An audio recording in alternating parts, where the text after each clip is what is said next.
한국은 선진국의 완성판입니다. 하버드 교수가 이 말을 하는 순간 회의장이 발칵 뒤집혔습니다. 그런데 30년 경력의 스위스 전문가가 비웃으며 말했죠. 감정으로 정책을 굴리는 나라가요? 웃기지 않습니까? 전 세계가 한국을 벤치마킹한다고요? 그거 K-팝 팬들이 만든 신화 같은 거 아닙니까? 하지만 단 24시간 후 제가 틀렸습니다. 한국은 완전히 다른 세계였습니다. 도대체 그녀에겐 무슨 일이 일어난 걸까요? 저는 김민준입니다. 한국계 스위스인으로 조부모님이 한국인인 한국계 스위스인 3세죠. 저는 스위스에서 태어나 자랐어요. 15년째 제네바에서 국제기구 전문 통역관으로 일하고 있습니다. 조부모님께서 한국 전쟁 후 스위스로 이주하셔서 우리 가족이 정착하게 됐죠. 어릴 때부터 할아버지, 할머니께서 고향 이야기를 많이 해주셨지만 솔직히 그저 옛날 이야기 정도로만 들었습니다. 그런데 그날 제네바 국제경영대학원 회의장에서 벌어진 일은 제 인생을 완전히 바꿔놓았어요. 하버드 대학교 존 헤이든 교수가 마이크 앞에 섰을 때 손이 떨리고 있었습니다. 30년간 세계 각국의 행정 시스템을 연구해온 그가 이상할 정도로 흥분해 있었거든요. 여러분, 저는 오늘 충격적인 발표를 해야 합니다. 그리고 나온 말이 한국은 선진국의 완성판입니다. 회의장이 순식간에 얼어붙었어요. 세계 각국에서 온 교수들과 전문가들이 모두 믿을 수 없다는 표정이었습니다. 15년간 수많은 나라 자랑을 들어봤지만 미국도 독일도 일본도 아닌 한국을요? 그것도 하버드 교수가요? 2025년 세계 행정 신뢰 지수에서 대한민국이 시민 신뢰도와 투명성 두 부문 모두에서 미국, 일본, 프랑스, 캐나다를 넘어섰습니다. 제 심장이 쿵쾅거렸습니다. 그게 정말이라고 조부모님이 그리워하셨던 그 나라가 그때였습니다. 회의장 한켠에서 싸늘한 웃음소리가 들린 거예요. 스위스 디지털 전략 최고 자문관 이자벨 슈나이더였습니다. 30년 넘게 유럽 행정 시스템을 연구한 그녀가 비웃고 있었어요. 한국이요? 제가 아는 대한민국을 말씀하시는 겁니까? 하하, 감정으로 정책을 굴리는 나라가 선진국의 기준이라니 정말 웃기지 않습니까? 전 세계가 한국을 벤치마킹한다고요? 그거 K-팝 팬들이 만든 신화 같은 거 아닙니까? 저는 분했습니다. 동시에 궁금했어요. 정말 누가 맞는 걸까? 그런데 운명 같은 일이 벌어졌습니다. 스위스 데이터 센터 해킹 사건으로 이자벨이 긴급히 한국을 조사하게 된 거예요. 24시간 후 그녀는 이렇게 말했습니다. 제가 틀렸습니다. 한국은 완전히 다른 세계였습니다. 도대체 한국에서 무슨 일이 일어난 걸까요? 30년 경력의 유럽 전문가가 하루 만에 180도 달라질 수 있었던, 또 세계 전문가들도 대한민국을 인정할 수밖에 없었던 바로 그 놀라운 이야기를 지금부터 들려드리겠습니다. 영상 시청에 앞서 여러분의 구독과 좋아요는 영상 제작에 가장 큰 힘이 됩니다. 더 많은 감동 사연과 더 재미있는 사연을 보여드릴 수 있도록 구독, 좋아요 한 번씩 눌러주세요. 영상을 보고 느끼신 점을 편하게 말씀하듯이 댓글로 부탁드립니다. 이자벨 슈나이더는 30년 넘게 유럽 행정 시스템을 연구한 전문가였습니다. 저는 그녀의 배경을 조사해봤어요. 스위스 베른 대학에서 행정학 박사 학위를 받고 유럽연합 디지털 정책 자문관을 역임했죠. 그런 그녀에게 한국은 어떤 나라였을까요? 다음 날 아침 저는 용기를 내서 이자벨에게 다가갔습니다. 어제 한국에 대해 말씀하신 것에 대해 좀 더 자세히 듣고 싶습니다. 그녀는 차가운 표정으로 저를 쳐다봤어요. 당신은 동양인이군요. 혹시 한국계이신가요? 네, 맞습니다. 한국계 스위스인입니다. 하지만 객관적인 의견을 듣고 싶어서요. 제가 정중하게 말했죠. 이자벨은 한숨을 쉬며 말하기 시작했습니다. 그 나라는요, 공무원이 지침보다 감정으로 일하는 나라 아닙니까? 그녀의 표정에는 늘 냉소가 묻어났어요. 저는 그녀의 편견이 어디서 나온 건지 궁금했습니다. 그래서 조심스럽게 물어봤어요. 혹시 한국과 관련해서 안 좋은 경험이 있으셨나요?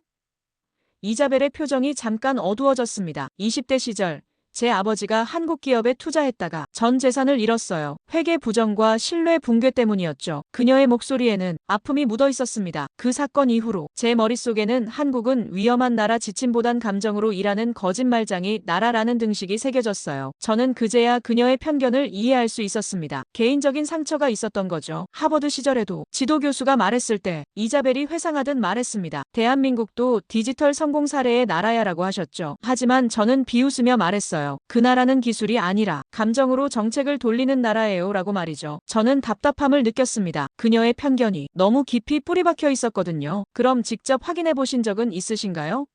제가 물었죠. 한국에 가서 실제로 어떤 시스템인지 보신 적 있으시냐 말입니다. 이자벨은 고개를 저었습니다. 갈 필요도 없어요. 이미 충분히 알고 있으니까요. 그 순간 저는 깨달았습니다. 그녀는 실제 경험 없이 편견만으로 판단하고 있었던 거예요. 하지만 그 편견을 깨뜨리기는 쉽지 않아 보였습니다. 만약 기회가 된다면 한번 가보시는 건 어떨까요?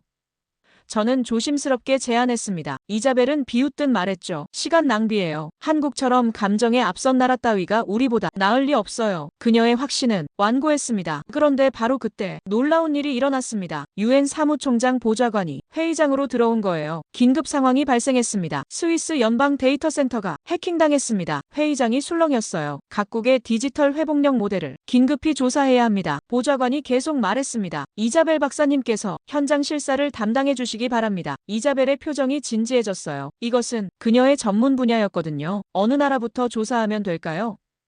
이자벨이 물었습니다. 당연히 독일이나 덴마크, 핀란드를 떠올렸을 거예요. 하지만 보좌관의 대답은 예상과 달랐습니다. 먼저 한국부터 다녀와 주세요. 이자벨의 얼굴이 굳어졌습니다. 한국이요? 아직도 공무원이 인감도장 들고 다니는 나라 아닌가요? 저는 그 순간을 놓치지 않았습니다. 운명이 그녀를 한국으로 이끌고 있었다는 걸요. 이자벨은 정말 당황스러워했습니다. 저는 그녀의 표정 변화를 지켜보고 있었어요. 한국 조사는 다른 분이 담당하시면 안 될까요?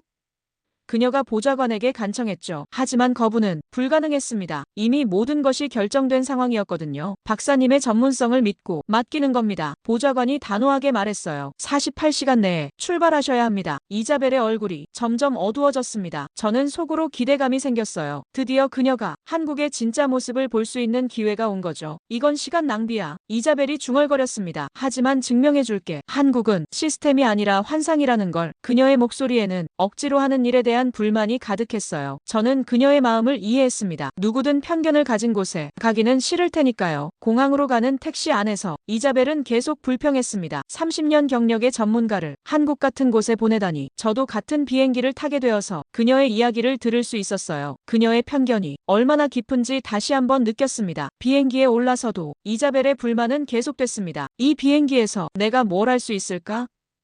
그녀가 한숨을 쉬며 말했죠. 저는 옆자리에 앉아서 그녀를 지켜봤습니다. 솔직히 저도 걱정이 됐어요. 과연 한국이 그녀의 편견을 바꿀 수 있을까요? 그런데 바로 그때 이자벨의 휴대폰에 충격적인 메시지가 도착했습니다. 저는 그녀의 표정이 급변하는 것을 봤어요. 무슨 일이세요? 제가 걱정스럽게 물었죠. 이자벨의 얼굴이 창백해졌습니다. 제 동료가 라파엘이 체포됐어요. 그녀의 목소리가 떨렸습니다. 내부자 누명을 썼다고 하네요. 라파엘은 그녀의 절친한 보안팀장이었어요. 스위스에서 함께 일한 지 15년이 된 동료였죠. 이자벨은 혼란에 빠졌습니다. 이럴 수가. 라파엘은 그런 사람이 아닌데. 동료에 대한 불신, 시스템에 대한 회의, 그리고 한국에 와야 하는 상황까지 모든 것이 한꺼번에 몰려온 거예요. 저는 그녀의 심리 상태가 최악임을 알 수 있었습니다. 한국에서 대체 뭘 할 수 있을까? 이자벨이 자조적으로 말했어요. 우리 시스템도 이 모양인데 한국 따위에서 뭘 보고 오란 거야? 그녀는 완전히 의기소침해져 있었습니다. 유엔에서 지시받은 내용을 다시 확인해봤습니다. 한국의 실시간 대응 시스템을 조사해서 즉시 보고하세요. 하지만 이자벨의 마음속에는 회의만 가득했어요. 설마 한국이 우리보다 낫다는 건 아니겠죠? 그녀가 기내에서 조용히 말했습니다. 비행기가 인천공항에 착륙한다는 안내방송이 나왔습니다. 이자벨은 창밖을 내다봤어요. 이제 시작이구나. 그녀의 목소리에는 체념이 묻어 있었습니다. 저는 이 여행이 그녀에게 어떤 변화를 가져올지 정말 궁금했어요. 한국이 정말 그들이 말하는 것만큼 발전했을까?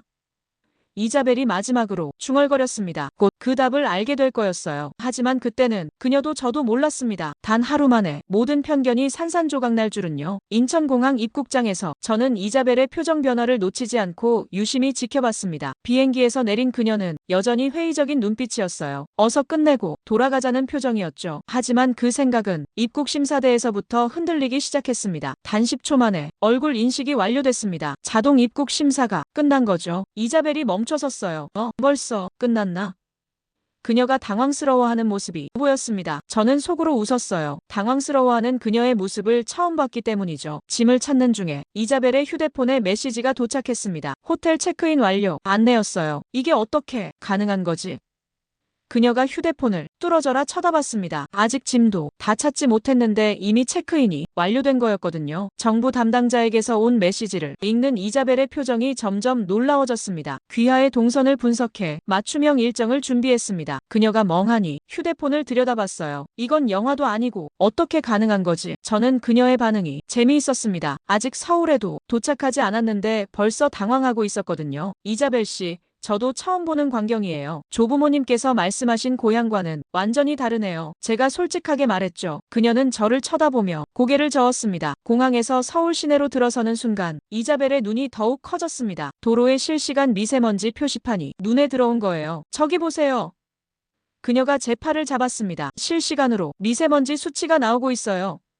저도 덩달아 신기했어요. 스위스에서 본 적 없는 시스템이었거든요. 가로등에 떠있는 교통혼잡도 표시를 본 이자벨은 더욱 놀랐습니다. 스위스에서도 이런 건 못 봤는데 그녀가 중얼거렸어요. QR코드 하나로 확인되는 맛집 대기 시간을 보고는 아예 입을 벌리고 말았죠. 저도 조부모님의 고향이 이렇게 발전했다는 사실이 믿어지지 않았어요. 이게 감정으로 굴러가는 나라였다고. 이게 진짜 내가 아는 한국이라고.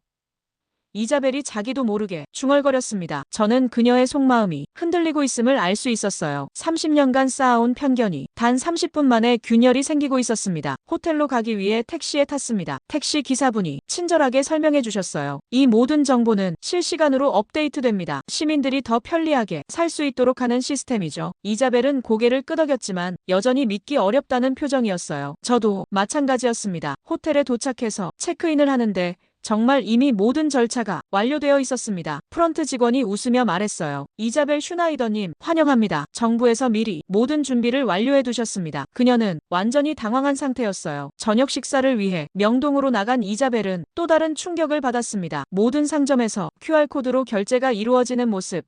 실시간으로 업데이트되는 대기줄 정보, 심지어 화장실 위치까지 앱으로 안내받는 모습을 보고 말았거든요. 저도 통역사로 세계 곳곳을 다녀봤지만 이런 시스템은 처음이었어요. 이런 게 가능하다니. 이자벨이 너클 잃은 채 중얼거렸습니다. 그녀의 머릿속에서는 지금까지의 편견들이 하나씩 무너지고 있었어요. 정말 한국을 몰랐네. 내가 완전히 틀렸어. 그 순간 그녀의 마음은 이미 서울에 남아 있었습니다. 저 역시 조부모님이 그리워하셨던 고향이 이렇게 놀라운 곳이라는 사실에 감동받았어요. 다음 날 아침 세종청사에 도착한 이자벨의 표정은 어제와 완전히 달랐습니다. 저는 그녀의 변화를 지켜보고 있었어요. 회의적이던 눈빛이 호기심으로 바뀌어 있었거든요. 오늘은 뭘 보게 될까?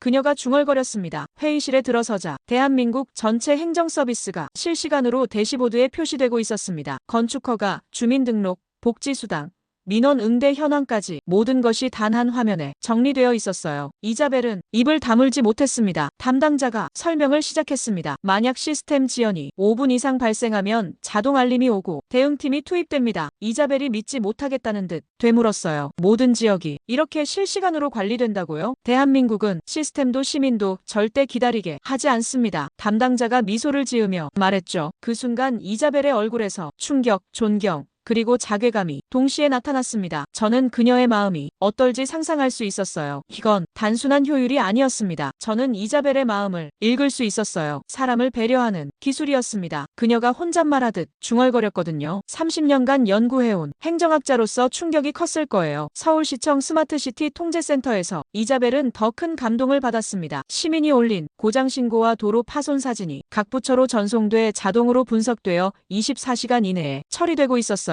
처리율이 99.2%라는 숫자를 보고 그녀는 말을 잃었습니다. 이런 행정은 유럽에서도 보기 어려워요. 이자벨이 감탄하며 말했습니다. 저는 그녀의 변화가 놀라웠어요. 어제까지만 해도 한국을 무시하던 사람이 이렇게 인정하고 있다니요. 진실의 힘이 얼마나 강한지 느꼈습니다. 이자벨은 즉시 UN 본부로 보고서를 보냈습니다. 가장 빠른 도입 모델은 K행정 플랫폼입니다. 그녀의 타이핑하는 손가락이 떨리고 있었어요. 자신의 편견이 얼마나 잘못되었는지 깨닫고 있었거든요. 그날 저녁 명동에서 처음으로 불고기를 맛보며 이자벨은 말했습니다. 정말 한국을 몰랐네요. 내가 틀렸어요. 그녀의 목소리에는 진심 어린 반성이 묻어 있었어요. 저는 그 순간이 정말 감동적이었습니다. 동시에 조부모님께서 자랑스러워하실 모습이 떠올랐어요. 어떻게 이런 시스템을 만들 수 있었을까요?